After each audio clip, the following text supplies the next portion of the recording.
यह कहानी है एक लालची राजा मिदास की। उसके पास धन दौलत की कोई कमी नहीं थी, लेकिन फिर भी वह और अधिक सोना और धन दौलत चाहता था। उसने सोने को खजाने में जमा कर दिया था और हर रोज उसे गिना करता था। एक दिन राजा खजाने को देख रहा था तो एक साधु उनके द्वार पर आए और उसकी बेटी ने बड़े ही प्रेम से, उनकी पत्नी ने भी बड़े ही प्रेम पूर्वक से उन्हें खाना खिलाया। साधु बहुत प्रसन्न हुए और बोले, बेटी कोई वर मांगो, मैं तुम्हें आशीर्वाद दूंगा। इतने में ही उसके पिता राजा आए और बोले, हे साधु, महल मेरा है, बेटी मेरी है, तो आशीर्वाद भी आप मुझे ही दीजिए ताकि सबका भला हो सके। तो साधु बोले, तुम मुझसे कोई एक वरदान मांग सकते हो जो तुम्हें दुनिया में सबसे ज्यादा खुशी दे। राजा बहुत खुश हुआ और उसने कहा, मैं जो चाहता हूँ वो सब मुझे मिल सकता है। साधु बोले, हाँ, मैं आपको वरदान दे सकता हूँ, आप बोलिए राजन, आपको क्या चाहिए। राजा बोला, मैं चाहता हूँ मैं जिस चीज को हाथ लगाऊं वो सोना ही बन जाए। साधु ने पूछा, क्या तुम यह सब सोच समझ कर बोल रहे हो। राजा ने कहा, हाँ, मैं सब सोच समझ कर ही बोल रहा हूँ। साधु बोला, कल की सूरज की पहली किरण के साथ ही तुम्हें हर एक चीज को छूने से ही सोना बनने की ताकत मिल जाएगी। राजा को लगा एक बार तो कि शायद यह कोई सपना देख रहे हैं, ये सच नहीं हो सकता। लेकिन अगले ही दिन जब यह राजा नींद से उठे तो उसने अपना पलंग छुआ और वह सोने का बन गया। यह वरदान साबित होने लगा। राजा ने जिस चीज को छुआ वही सोना बन गई। उसने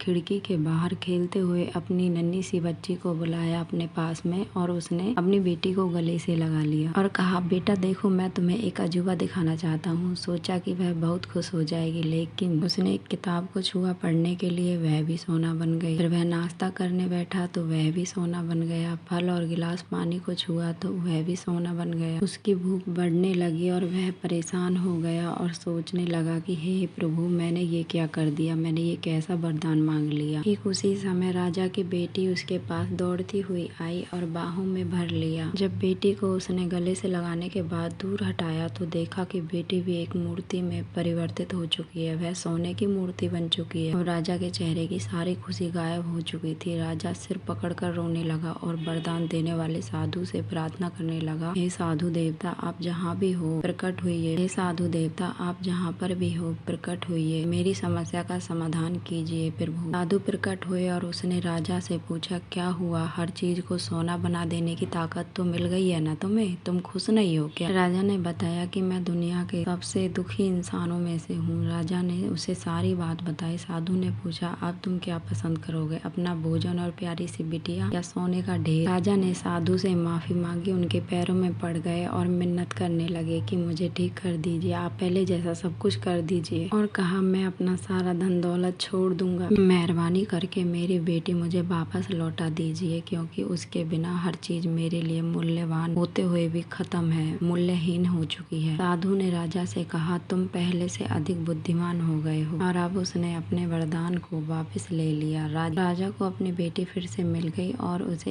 एक ऐसी सीख मिली कि जिसको राजा जिंदगी भर नहीं भूल पाएंगे।